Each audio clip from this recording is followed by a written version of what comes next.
കർത്താവായ യേശുവിൻ്റെ നാമത്തിന് മഹത്വം. അപ്പോൾ ഇന്ന് നമ്മൾ നല്ല ഒരു അടിപൊളി ബീഫ് കറിയാണ്. അതായത് കാണാനൊക്കെ നല്ല ഭംഗിയുള്ള, അങ്ങനെ കാണാനൊക്കെ ഭംഗി ഉണ്ടാവാൻ വേണ്ടി ചില ട്രിക്സ് ഒക്കെ പ്രയോഗിച്ച് ഉണ്ടാക്കിയിട്ടുള്ള ഒരു ബീഫ് കറിയാണ്. നാളുകളായി ഞങ്ങളിത് ട്രൈ ചെയ്യുന്നുണ്ട്. ഗസ്റ്റിനൊക്കെ കൊടുക്കുമ്പോൾ ആളുകളൊക്കെ നല്ല അഭിപ്രായമാണ് പറഞ്ഞിട്ടുള്ളത്. അവർ ഇതിൻ്റെ റെസിപ്പിയൊക്കെ ചോദിച്ച് വാങ്ങിയിട്ടുണ്ട്. പിന്നെ കുട്ടികളൊക്കെ അവരുടെ അമ്മമാരോടൊക്കെ പറയുന്നത് കേട്ടിട്ടുണ്ട്, അമ്മ നമുക്കും ചെയ്യണം കേട്ടോ, ഇതൊരു അടിപൊളി ഒരു പരിപാടിയാണല്ലോ എന്നൊക്കെ പറഞ്ഞിട്ടുണ്ട്. അങ്ങനെ അഭിപ്രായം കിട്ടിയ ഒരു റെസിപ്പിയാണ്. അപ്പോൾ നമ്മുടെ വ്യൂവേഴ്സിന് വേണ്ടി ഇന്ന് ഞങ്ങൾ പ്രസൻറ്റ് ചെയ്യാണ്. എല്ലാവരും ഫുൾ വാച്ച് ചെയ്യുക.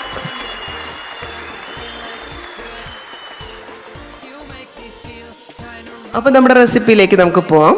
അതിന് വേണ്ടിയിട്ട് 1 കിലോ ബീഫ് നമ്മൾ നല്ലപോലെ കഴുകി ഒരു കുക്കറിലാക്കിയിട്ടുണ്ട്. അതിലേക്ക് നമ്മൾ ഒരു 1/2 സ്പൂൺ മഞ്ഞൾപ്പൊടി ഇടുവാണ്. ഒരു 1/2 ടീസ്പൂൺ മഞ്ഞൾപ്പൊടി ഇടുവാണ്. ഇത് 2 ഇഞ്ച് പീസ് നീളത്തിലുള്ള 2 പീസാണ്. അത് നമ്മൾ ഇത് ചതച്ചെടുക്കാൻ വേണ്ടിയാണ്.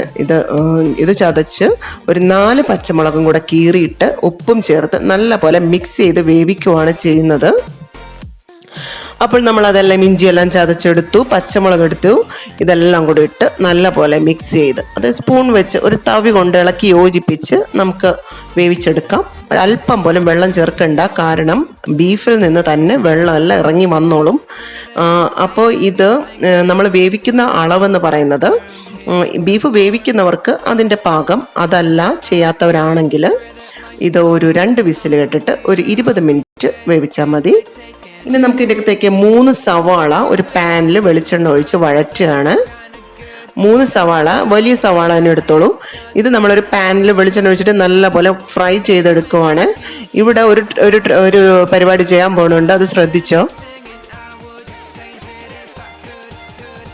സാധാരണ നമ്മൾ ബീഫ് കറിയൊക്കെ വെക്കുമ്പോൾ ഈ സവാളയും ഇഞ്ചിയും വെളുത്തുള്ളി എല്ലാം കൂടെ കുഴഞ്ഞു കിടക്കും.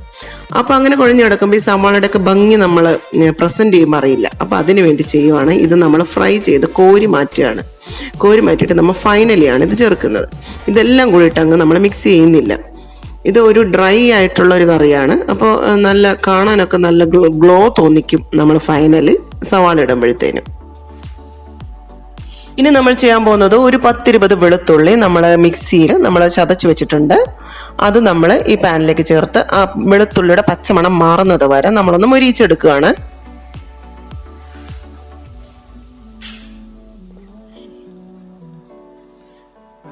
ഇത് നല്ലപോലെ മൊരിഞ്ഞു വരുമ്പോഴത്തേനും നമുക്ക് ഒരു 6 പച്ചമുളക് നടുവേ കീറിയത് നമ്മൾ ഇതിലേക്ക് ചേർത്ത് വഴറ്റുന്നുണ്ട്.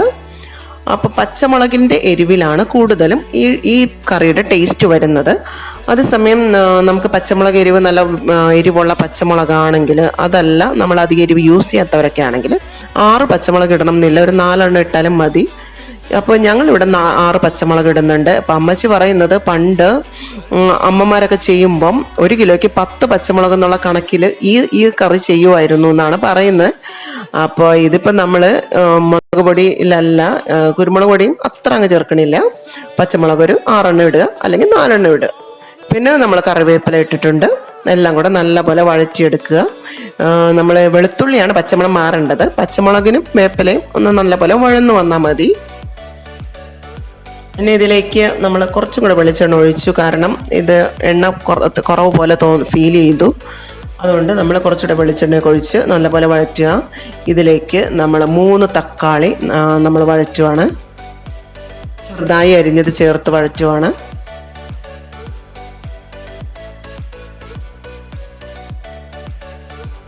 പുളിക്ക് വേണ്ടിയിട്ട് തക്കാളി മാത്രമേ ഉള്ളൂ, വിനെഗറോ അങ്ങനെ ഒന്നും ചേർക്കുന്നില്ല.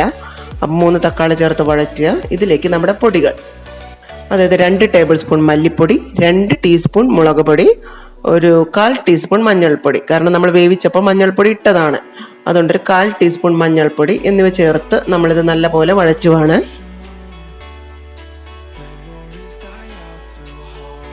പൊടികളെല്ലാം മുരിഞ്ഞ് എണ്ണ തെളിഞ്ഞ് വരുമ്പോഴത്തേനും നമുക്ക് നമ്മുടെ ബീഫ് നമ്മൾ നേരത്തെ വേവിച്ച് വെച്ചിരുന്നല്ലോ. ഒരിക്കൽ കൂടി പറയുകയാണ്, ബീഫ് വേവിക്കുന്നത് 2 വിസിൽ കേട്ടിട്ട് ഒരു 20 മിനിറ്റോ 15 മിനിറ്റോ വേവിക്കുക.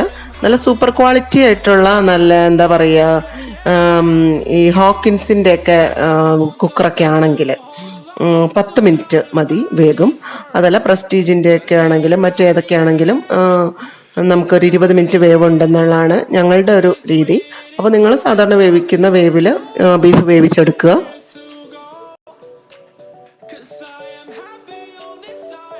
ഇതിലേക്ക് നമ്മുടെ ബീഫ് നേരത്തെ വേവിച്ച് വെച്ചിരുന്നത് ചേർക്കാം.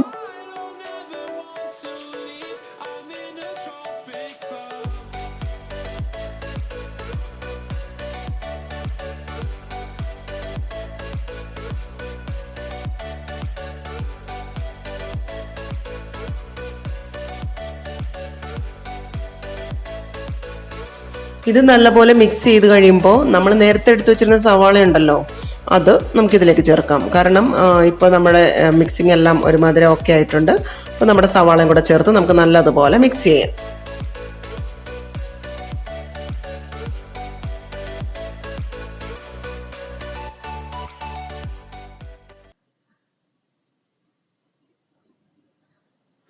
ഇനി ഇതിലേക്ക് ഇടാനുള്ള പൊടികൾ: ഒരു ടീസ്പൂൺ നിറയെ കറി മസാല, 1 ടീസ്പൂൺ കുരുമുളക് പൊടി, പിന്നെ 1 ടീസ്പൂൺ പെരിഞ്ജീരകം പൊടിച്ചത് എന്നിവ നമ്മൾ ഇതിലേക്ക് ചേർക്കണം.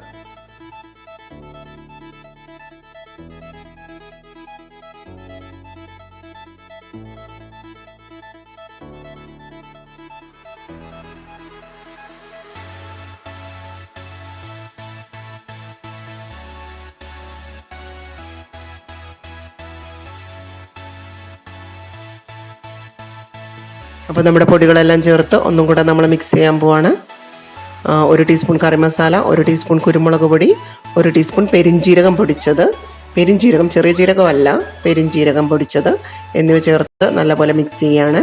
പിന്നെ കറി മസാലയുടെ റെസിപ്പി ഞാൻ അതിൽ ഡിസ്ക്രിപ്ഷൻ ബോക്സിലിടാം. നമ്മൾ മസാലക്കൂട്ട് ചേർത്ത് നല്ല സ്യൂട്ടബിൾ ആയിട്ടുള്ള ഒരു പ്രിപ്പറേഷൻ നമ്മൾ ചെയ്തിട്ടുണ്ട്. അതിൻ്റെ റെസിപ്പി, അതിൻ്റെ വീഡിയോ ഞങ്ങൾ ചെയ്തിട്ടുണ്ട്. അതും എല്ലാവരും വാച്ച് ചെയ്യുക. നമ്മൾ കടയിൽ നിന്നൊക്കെ വാങ്ങിക്കാതിരിക്കുക. ഇതാകുമ്പോൾ നല്ല സ്മെല്ലൊക്കെ കിട്ടും. നമുക്ക് വീട്ടിൽ തന്നെ പ്രിപ്പയർ ചെയ്യാവുന്നതാണ്. അപ്പോൾ നമ്മുടെ കറി റെഡി ആയിട്ടുണ്ട്. ഇത്രേ ഉള്ളൂ. വളരെ സിമ്പിളായ ഒരു കറിയാണ്. എല്ലാവരും ട്രൈ ചെയ്ത് നോക്കണം. അതിഥികൾ വരുമ്പോൾ തീർച്ചയായും ഇത് പ്രസൻറ്റ് ചെയ്യണം. നല്ല അഭിപ്രായം പറയുന്നുള്ള കാര്യം ഉറപ്പാണ്. അപ്പോൾ നമ്മുടെ ചാനൽ സബ്സ്ക്രൈബ് ചെയ്യാനും സൈഡിലുള്ള ബെൽ ബട്ടൺ ക്ലിക്ക് ചെയ്യാനും ആരും മറക്കരുത്.